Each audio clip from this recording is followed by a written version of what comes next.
You've been the wealthiest man in the world, but because you've given away so much money, recently Jeff Bezos became wealthier.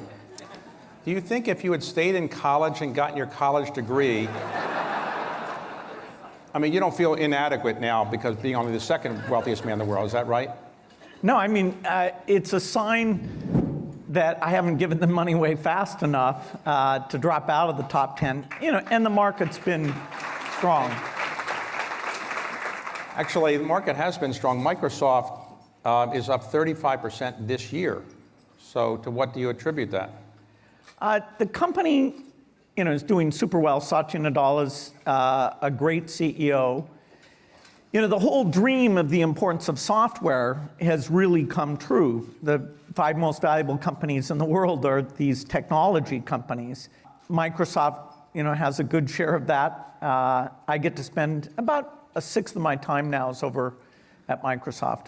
So recently you said that the biggest mistake you've made professionally was that Microsoft should have had the Android technology. Why was that the biggest mistake? When you're in a field, we were in the field of doing operating systems for personal computers. We knew the mobile phone would be very popular, and so we were doing what was called Windows Mobile. We missed being the dominant mobile operating system by a very tiny amount. We were distracted during our antitrust trial. We didn't assign the best people to do the work. So it's the biggest mistake I made in terms of something that was clearly within our skill set. We were clearly the company that should have achieved that. Your 2 main areas of focus are K-12 education in the United States and healthcare in the least wealthy parts of the world. Recently, you've decided to make another effort, not necessarily through your foundation, but through Breakthrough Energy, to try to do something about climate change. Why are you so worried about climate change? Well, the climate change is a problem that gets worse every year, and yet what you have to do on a global basis is very dramatic and reshaping the entire physical economy that we have. And so it's a very complex problem, and it's a problem that fits where I see my value added, which is looking at something through the lens of innovation, not just the R&D part, but the creation of products and the deployment of products.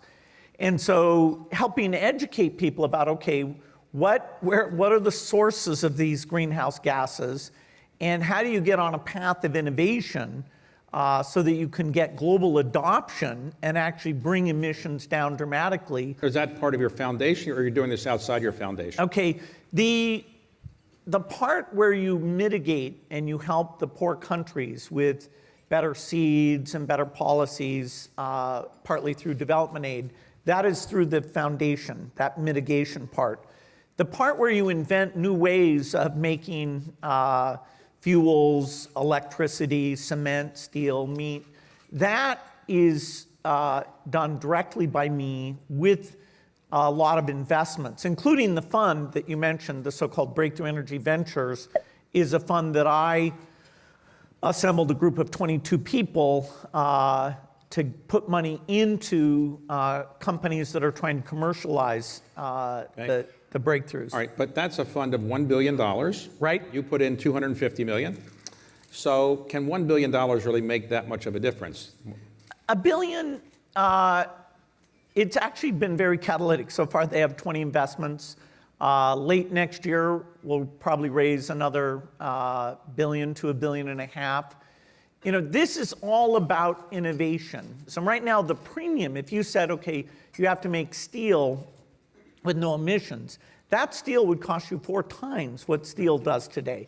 Your electric bill would more than double if we just take the technology we have today. So yes, supporting those companies and drawing other investors in. One thing Breakthrough Energy has done is gotten a lot of co-investors. Green investing didn't go very well in the first round, and so it looked like a field that might evaporate to some degree. Because BEV's come in and been able to bring a depth of understanding to these things, not only have they been able to invest, the first $1 billion will be fully committed within the next year, but we've gotten other investors. So that's gone quite well. And the technology, they only invest in companies who have a chance of reducing greenhouse gas emissions by 0.5% each company.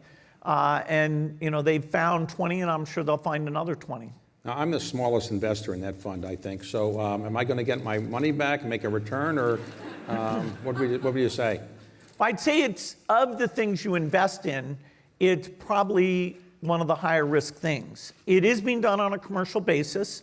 We're likely to have a few significant successes. So it's not philanthropic in the sense that you can deduct it, but the time frame of the returns and the riskiness of the returns are fairly high. So we do expect to make a profit out of that fund.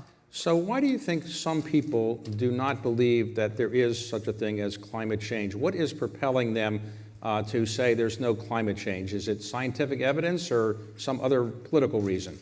I won't mention anybody, but there are some people who don't think that there is climate change. Well, they must not have taken enough science courses or something. I don't know. The climate is a complex issue. And just understanding how you do the abatement requires a lot of in-depth study. In the United States, it's become somewhat of a partisan issue, which is unfortunate. It might make it harder to achieve the type of agreements we need here in the United States. But we have two problems. We have the people who deny climate, and then we have the people who think it's easy to solve. And we need to help educate both of those groups. But in the history of human civilization, is there any evidence that people will do things that will affect their great-great-grandchildren, but that they won't see the benefit from? Well, the United States, actually, of all governments, has been willing to take on very difficult problems like cancer and make gigantic investments, knowing that the real payoff would be many decades down the road. When that was first being pushed, people were saying, hey, this is important. Climate change is like that, where you've got to take a long-term perspective. And government at its best is when it's taking that long-term perspective and funding the basic R&D and the policies that lead to scale deployment.